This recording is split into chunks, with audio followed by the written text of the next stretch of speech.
Quisiera preguntar si algunos recuerdan, tal vez los que tengan mi edad aquí, otro dato. Nosotros, muchos de aquí amigos, hemos crecido en la iglesia aquí mismo. Teníamos algunas profesoras de escuela dominical que están por aquí alrededor, así que no quiero hablar mal de ellas, voy a hablar bien de ellas. Una cosa que yo recuerdo, cuando entrábamos de niños en la clase de escuela dominical, recibíamos algo, íbamos a orar y lo que la profesora decía era posición de oración. No sé si hoy ya creo que ya no hacemos. Posición de oración era, juntar las manos. Eso sí, había varias versiones, ¿verdad? Tal que le gusta posicionar así, otros más así medio, esas imágenes que vemos así, ¿verdad? Pero las manos juntas, cabeza agacha, ojos cerrados, posición de oración. Y uno no podía orar fuera de esa posición de oración. Tiene que estar en posición de oración para orar. Claro que después nosotros, pensamos, bueno, el Señor me va a escuchar de cualquier forma, de cualquier posición, cualquier postura que yo tenga. Pero el principio es muy interesante. Hay una postura que tenemos que tener cuando estamos orando. Y de ese lado quiero acercarme a este texto que vamos a leer. Yo sé que probablemente muchos de ustedes estén con un motivo de oración hoy, orando fervientemente. Y la pregunta que este texto nos lanza es, no la postura física, sino la postura del corazón nuestra, la postura espiritual, si quisiéramos llamarla. Estamos orando en la posición correcta.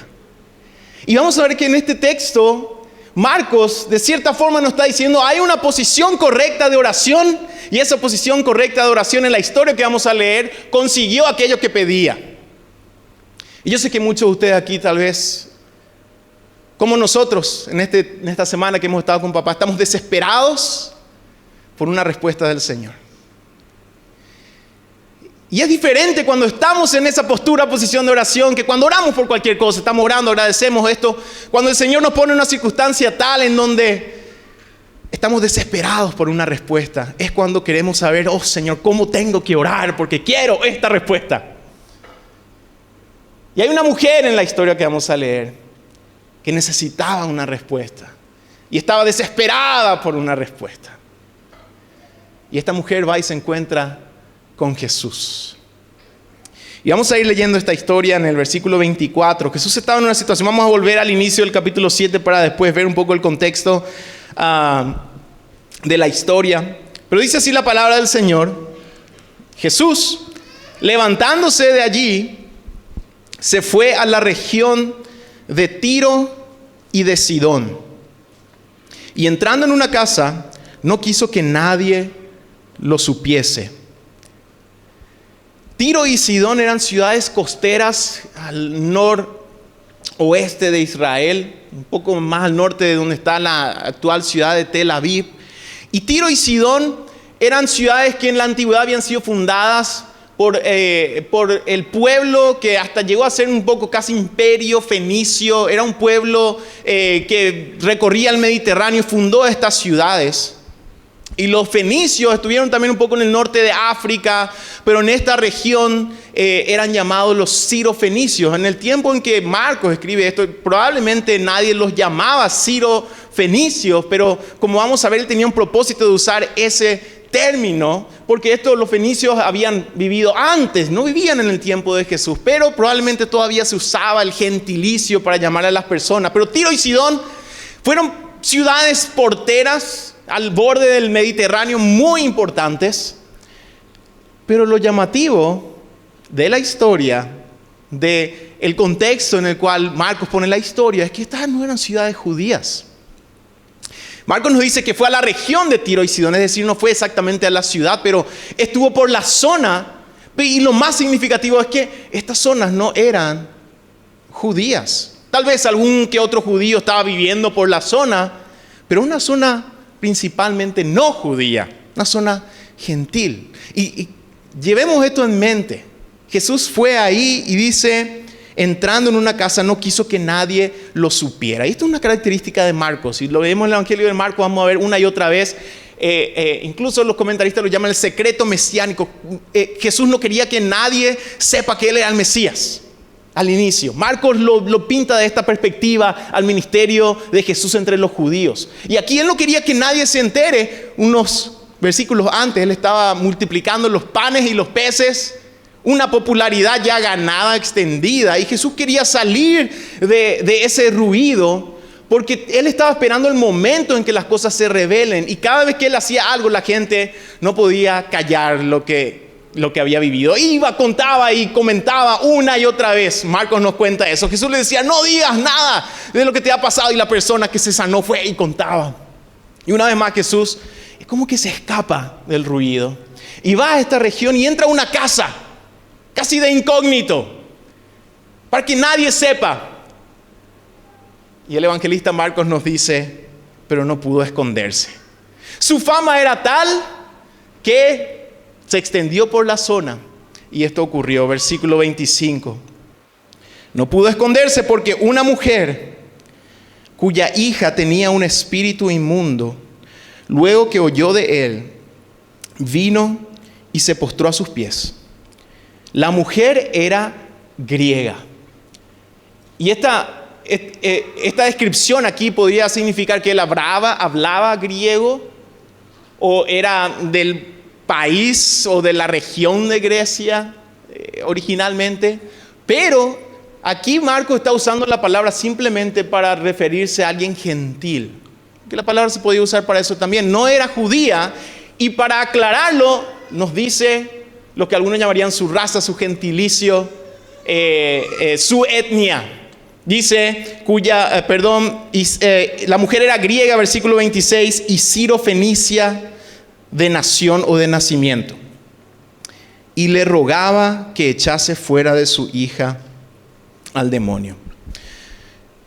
Estamos hablando de la postura correcta de oración, y al leer esta historia hasta aquí, hasta este versículo 26, nosotros podemos decir, esta mujer tenía la postura correcta.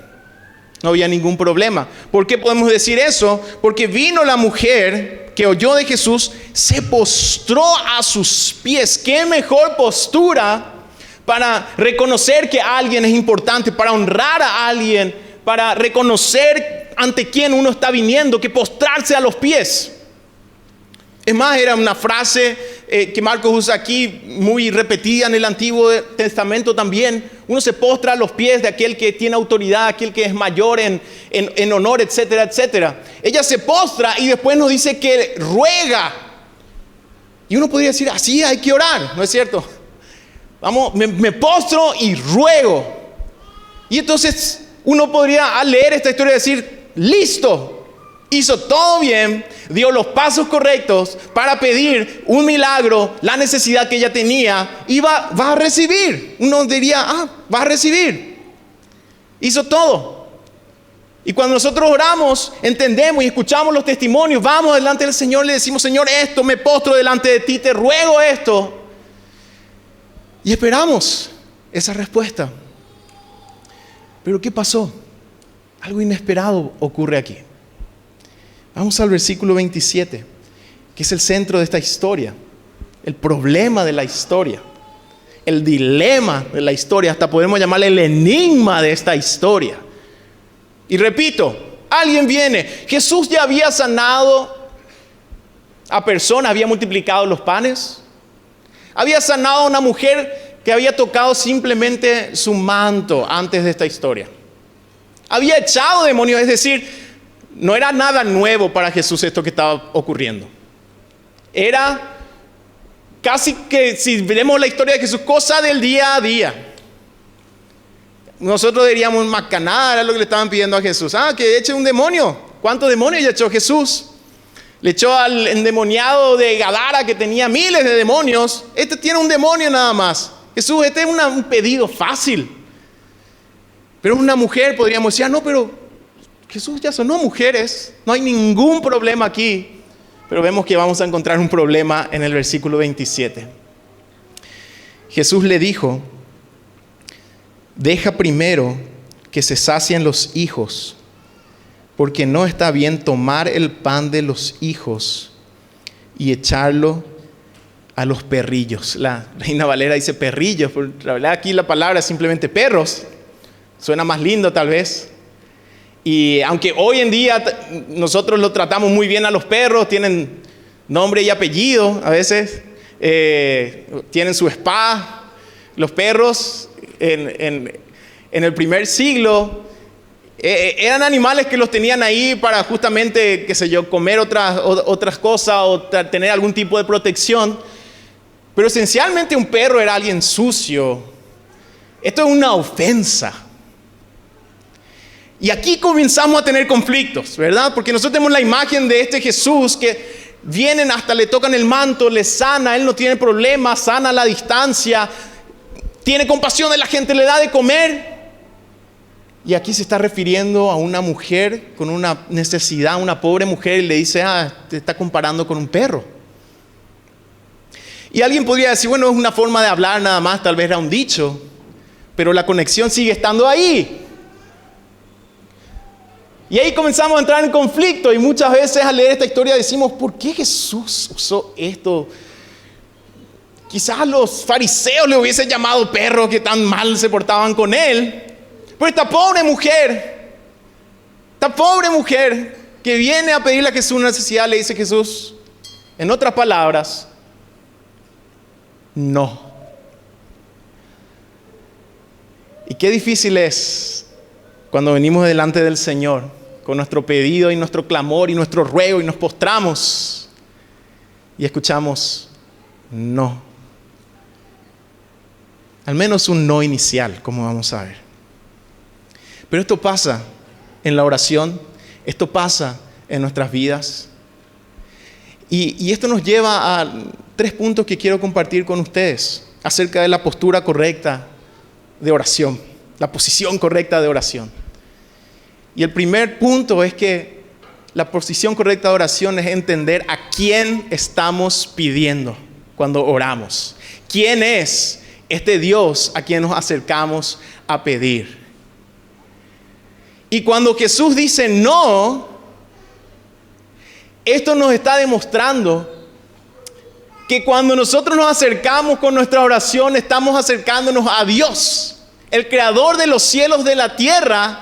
Y escúchenme esto que a veces no nos gusta escuchar: Él no nos debe nada.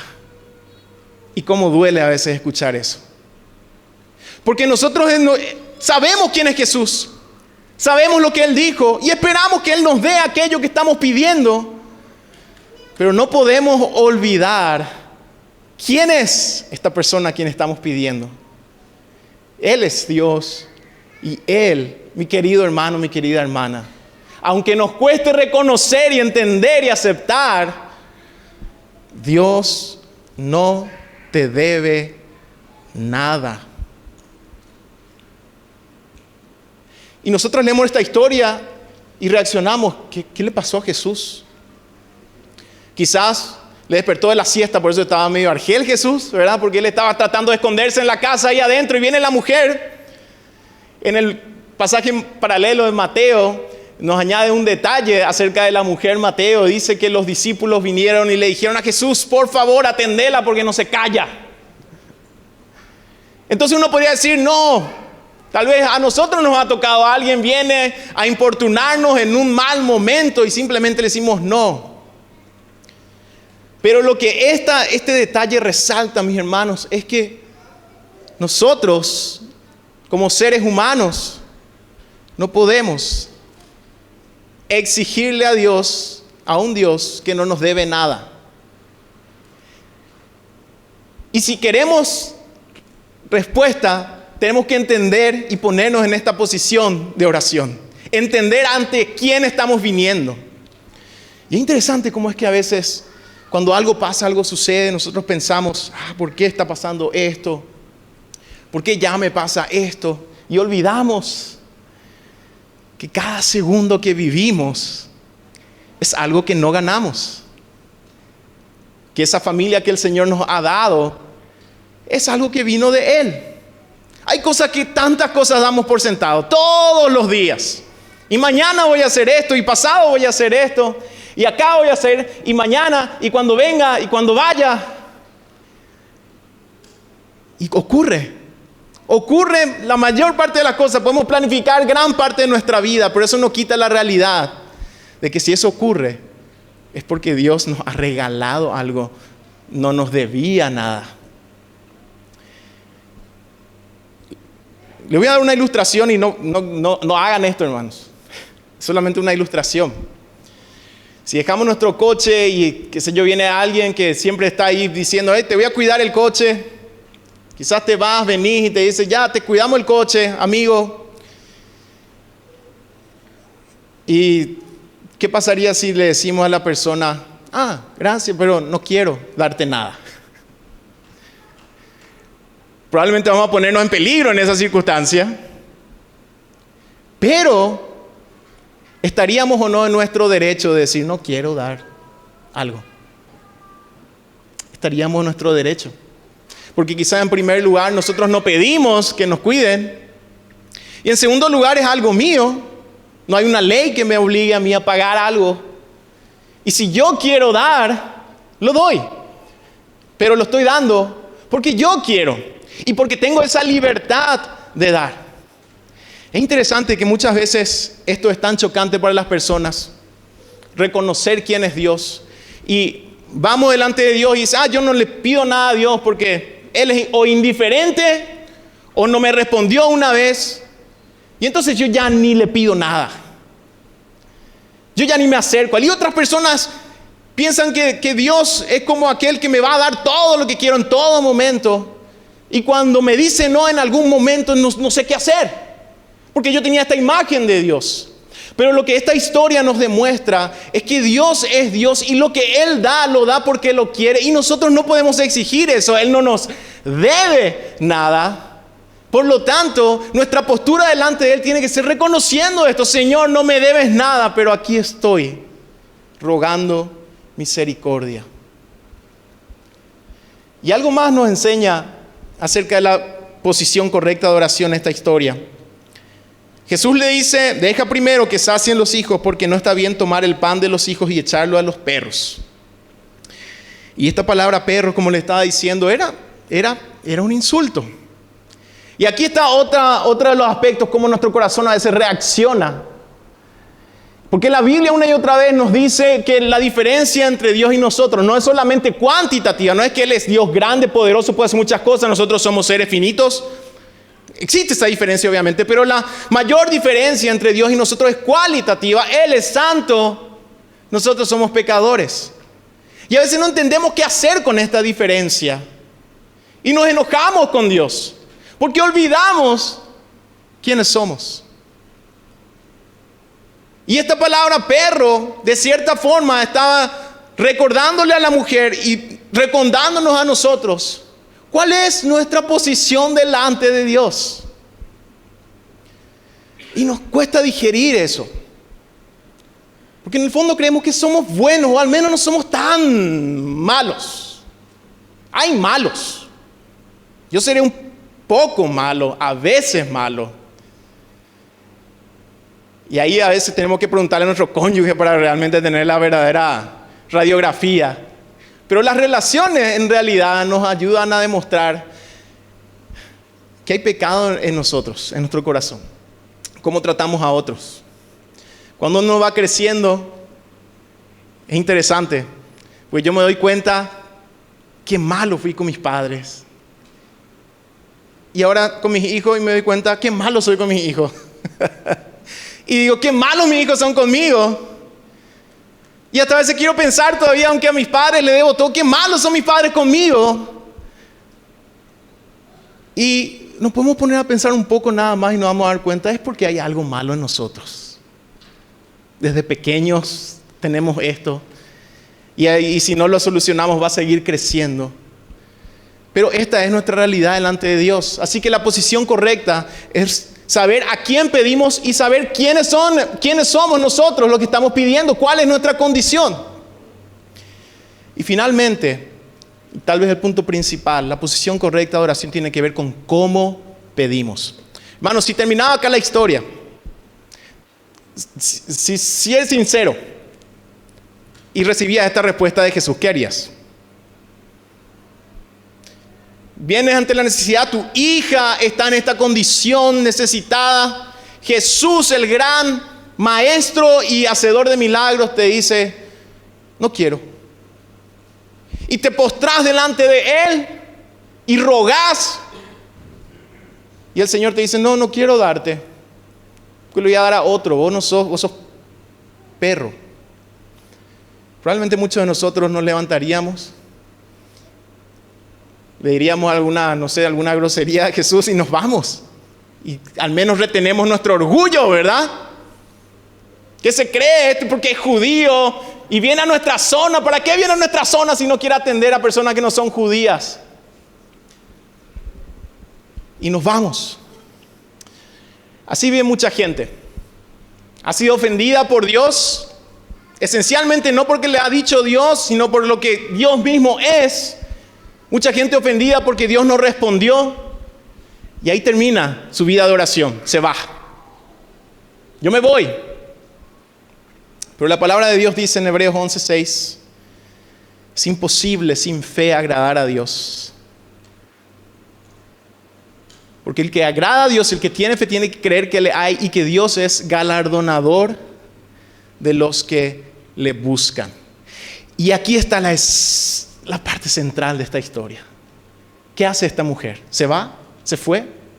No. Vamos al versículo 28 y miremos la respuesta. Respondió ella y dijo, sí, Señor. ¿Cierto? Fíjense cómo reconoció las dos cosas. Tú eres Señor. Estás en todo el derecho de decirme que no, Jesús. Yo no te debo nada, Jesús. Me llamaste perro. El resto del versículo 28 dice, pero aún los perrillos debajo de la mesa comen de las migajas de los hijos. Hermano, esta es la forma de orar. ¿Saben que cómo oramos es mucho más importante que qué pedimos? Porque esta mujer pidió con fe y dijo, Señor, es cierto, no te debo nada, soy como un perro, pero yo sé quién eres. Yo sé que tu riqueza es mucho más grande de lo que yo pueda imaginar. Yo sé que viniste al pueblo de Israel, pero yo sé que hay algo para mí también, Señor, y no me voy a ir hasta tener eso que te pido. Y yo sé que aún los perrillos, aún las migajas son suficientes. Aún esas migajas, Señor, yo no te voy a soltar. ¿Cómo oramos? Importa mucho más de qué es lo que pedimos. Porque el que ora así, recibirá. Tocad y se os abrirá. Buscad y hallaréis. Porque todo el que busca encuentra. Y a todo aquel que llama se le abrirá. Venid a mí todos los que están cansados y cargados, yo os haré descansar.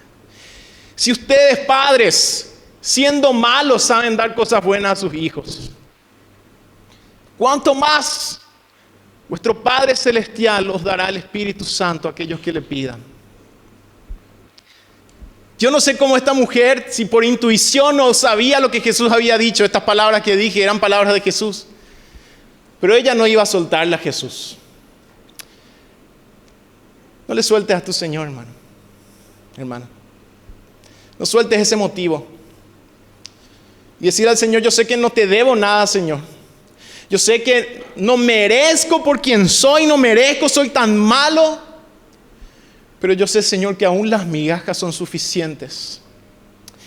Y Jesús responde y le dice en el versículo 29, por esta palabra ve, el demonio ha salido de tu hija.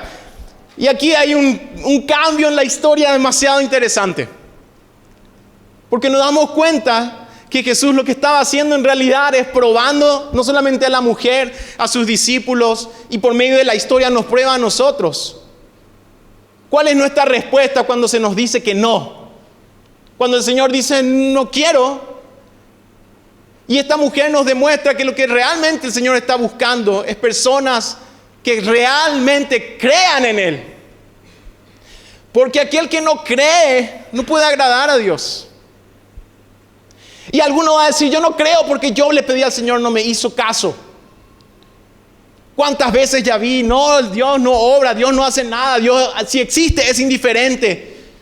Y entonces tiene que escuchar, no, Él es galardonador de los que le buscan. Y esta mujer entendió eso.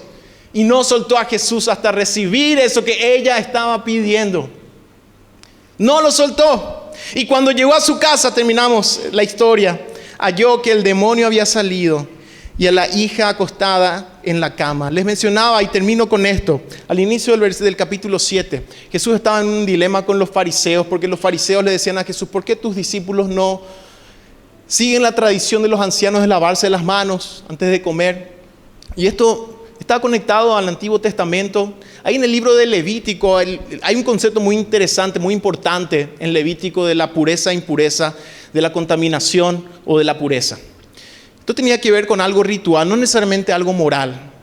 Pero en el periodo intertestamentario, muchos de los judíos comenzaron a expandir el panorama de lo que era puro e impuro. Y una de las áreas en donde la impureza llegó para la mente judía eran los gentiles. Ellos eran puros de nacimiento. Y aunque ser impuro no necesariamente significaba ser inmoral, ser impuro significaba que uno no podía acercarse a Dios. Porque había cosas que contaminaban en el Levítico, uno tenía que purificarse, esperar unos días y después podía venir otra vez al santuario a presentar su ofrenda. Entonces, lo que hace la impureza es poner una barrera a la hora de acercarse a Dios. Y los judíos habían desarrollado, por sus tradiciones, muchas formas de mantenerse puros y de tal forma también mantenerse cerca de Dios. Y en su mente, un gentil estaba totalmente lejos, no había caso, no había forma. Y Jesús le dice las famosas palabras, no es lo de afuera lo que contamina al hombre, sino lo que sale del corazón lo que contamina al hombre. Para un judío no había forma de que esta mujer, siendo sirofenicia de nacimiento, siendo gentil, que se acerque a Dios, no tenía sentido.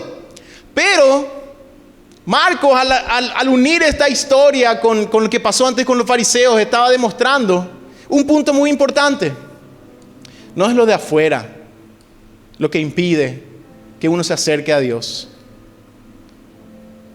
sino es la falta de fe. Interesantemente, esos líderes religiosos estaban rechazando a Jesús. Puros por fuera, aparentemente, pero lejos del Hijo de Dios que vino a ellos. Y esta mujer no iba a soltar a Jesús, porque ella sabía que aún las migajas eran suficientes. Porque muchas personas, tal vez algunos de ustedes aquí hoy digan, no, Dios no me va a escuchar, yo estoy lejos de Dios, muy lejos, no me va a escuchar. Pero esta historia nos recuerda que aquel que cree será galardonado, recibirá del Señor aquello que pide. Y si no recibimos aquello que pedimos, aún hemos de recibir algo, hermanos. Porque si el Señor no nos da algo, aún Él va a honrar a aquel que le busca. Y tal vez no recibamos exactamente aquello que estamos pidiendo, pero el Señor va a obrar de cierta forma en que al terminar nuestro momento de oración, nuestra lucha de oración con Dios, vamos a decir, Dios me respondió. Posición de oración. Si le gustaría inclinar la cabeza, cerrar los ojos. Y más que tu postura física, te pregunto, ¿estás en esa posición de oración que hemos visto hoy? Y recordá que la primera postura es saber ante quién estás, a quién estás pidiendo. Y tal vez una de las mayores barreras que tenemos como seres humanos en nuestro corazón es reconocer, Dios no me debe nada, Señor, no me debes nada, pero vengo a ti, Señor. Soy malo, impuro, pecaminoso, pero vengo a ti, Señor, porque yo sé quién eres. Y yo sé que aún las migajas de tu mesa serán suficientes para saciarme y para orar con poder en esta necesidad que tengo. Yo quiero orar hoy por estas necesidades, hermanos. Hermana Suyi me pasó algunos motivos y yo quiero que puedas tener en tu mente esos motivos. Qué lindo que siempre como iglesia estemos orando unos por otros. Tengamos la postura correcta. ¿A quién estamos pidiendo? ¿Quiénes somos nosotros que estamos pidiendo? Pero lo más importante es cómo pedimos. Decía un predicador, muchas de las veces el Señor no nos responde porque realmente no queríamos aquello que estábamos pidiendo. Así que no soltemos a nuestro Señor hasta que recibamos esa respuesta. Señor, tú conoces la vida de tus hijos. Y si hay aquí alguien también, Señor, que tal vez está lejos de ti, pensando, nada, el Señor no me va a aceptar, que tu Espíritu Santo pueda traer esa convicción de que tú le estás llamando, Señor, y pueda entregarse a ti. Y mis hermanos, Señor, que tienen ese motivo, ese quebranto, esa carga, que lo está poniendo, Señor, de rodillas, postrados, rogando, así como esa mujer. Nos cuesta escuchar, Señor, que no nos debes nada, que nosotros somos los pecadores, que no tenemos nada que exigirte. Pero sabemos del Hijo de Dios, nuestro Señor Jesús, quien nos dijo, venid, y venimos. Sabemos de aquel que nos dijo, llamad, y hoy llamamos, Señor. Sabemos de aquel que nos dijo, buscar, y hoy buscamos, Señor. Señor, danos este motivo y glorifícate en tu respuesta. Y si quieres darnos algo diferente, Señor, danos la fortaleza para reconocerte a ti aún en esa circunstancia y que podamos, Señor, saber que has respondido. Alabamos, Señor, tu nombre por tu palabra y oramos en el nombre de Jesús. Amén.